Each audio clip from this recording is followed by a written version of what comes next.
ओम श्री परमात्मने नमः। अथ चतुर्दशोऽध्यायः।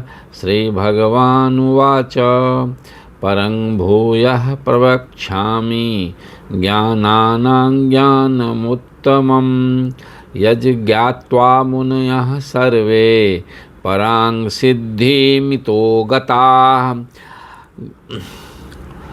श्री भगवान कह रहे हैं, भगवान बोले, हे अर्जुन, ज्ञानों में भी अति उत्तम उस परम ज्ञान को मैं फिर कहूँगा जिसको जानकर सब मुनिजन इस संसार से मुक्ति होकर परम सिद्धि को प्राप्त हो गए हैं।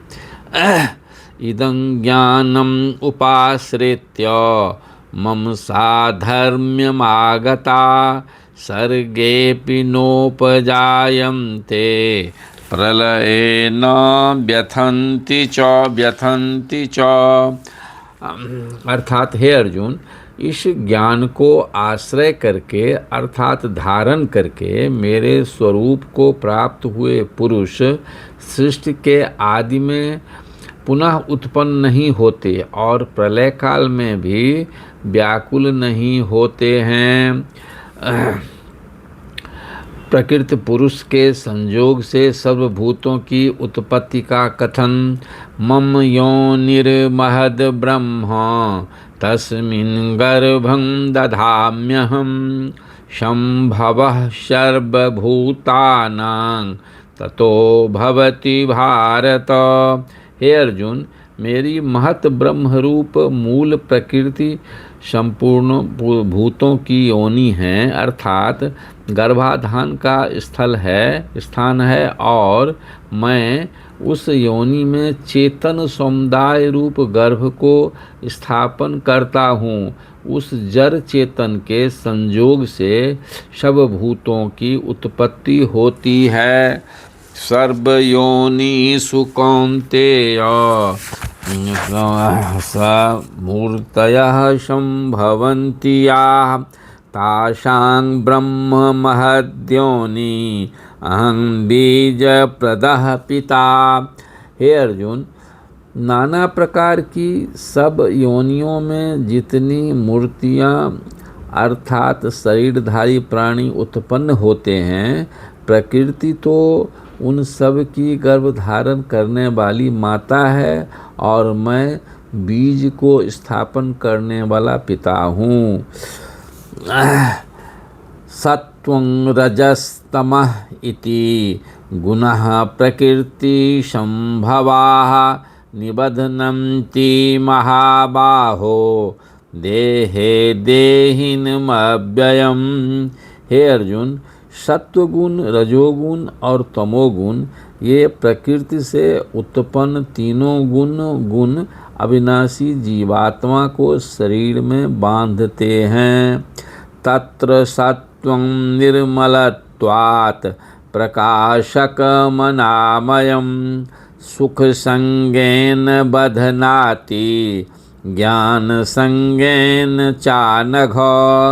अर्थात हे अर्जुन, हे निष्पाप अर्जुन, उन तीनों गुणों में सत्वगुण तो निर्मल होने के कारण प्रकाश करने वाला और विकास रहित है। वह सुख के संबंध से और ज्ञान के संबंध से अर्थात उसके अभिमान से बांधता है।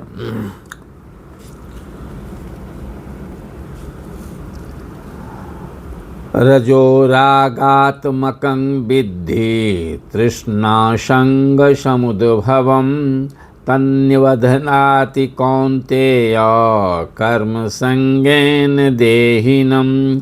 हे अर्जुन, राग रूप रजोगुण को कामना और आसक्ति से उत्पन्न जान कर वह इस जीवात्मा को कर्मों के और उनके फल के संबंध से बांधता है। तमस्त्वज्ञानजं विद्धि मोहनं सर्वदेहिनां प्रमादालस्य निद्राभिस तन्निबध्नाति भारत। हे अर्जुन, सब देहाभिमानियों को मोहित करने वाले तमोगुण को दो अज्ञान से उत्पन्न जान वह इस जीवात्मा को प्रमादवश आलस्य और निद्रा के द्वारा बांधता है। सत्वं सुखे संजयति रजः कर्मणि भारत ज्ञानमावृत्य तु तमः प्रमादे संजयत्युत। हे अर्जुन, सत्वगुण सुख में लगाता है और रजोगुण कर्म में तथा तमोगुण तो ज्ञान को ढककर प्रमाद में ही लगाता है।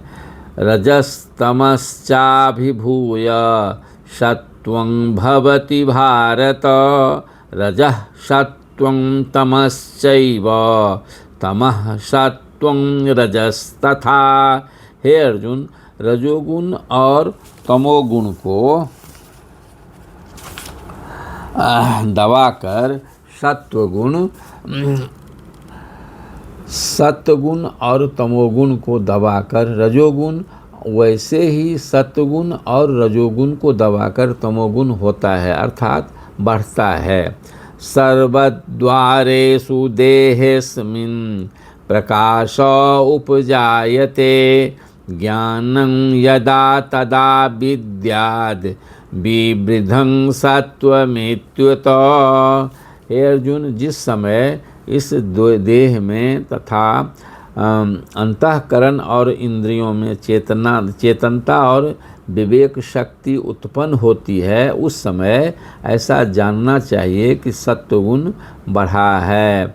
रजोगुण की वृद्धि के लक्षण लोभः प्रवृत्तिरारम्भः कर्मणामसमः स्पृहा रजस्येतानि जायन्ते विवृद्धे भरतर्षभ। हे अर्जुन, रजोगुण के बढ़ने पर लोभ प्रवृत्ति स्वार्थ बुद्धि से कर्मों का सकाम भाव से आरंभ, अशांति और विषय भोगों की लालसा, ये सब उत्पन्न होते हैं। अप्रकाशो अप्रवृत्तिश्च प्रमादो मोह एव च तमस्येतानि जायन्ते विवृद्धे कुरु नंदन।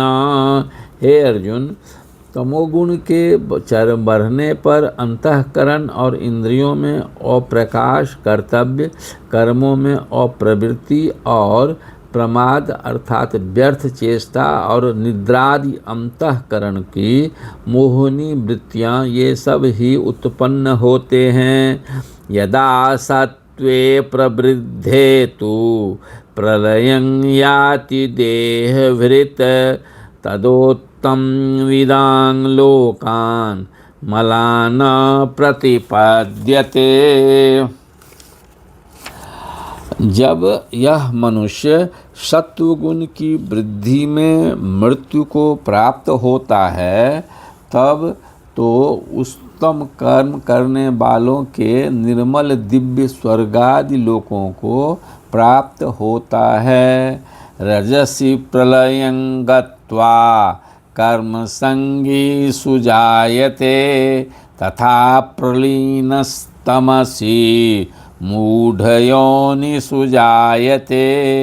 रजोगुण के बढ़ने पर मृत्यु को प्राप्त होकर कर्मों की आसक्ति वाले मनुष्यों में उत्पन्न होता है तथा तमोगुण के बढ़ने पर मरा हुआ मनुष्य कीट पशु आदि मूढ़ योनियों में उत्पन्न होता है। कर्मणः सुकृतस्याहु सात्विकं निर्मलं फलं रजसस्तु फलं दुःखम अज्ञानं तमसः फलम। क्योंकि श्रेष्ठ कर्म का तो सात्विक अर्थात सुख, ज्ञान और वैराग्यादि निर्मल फल का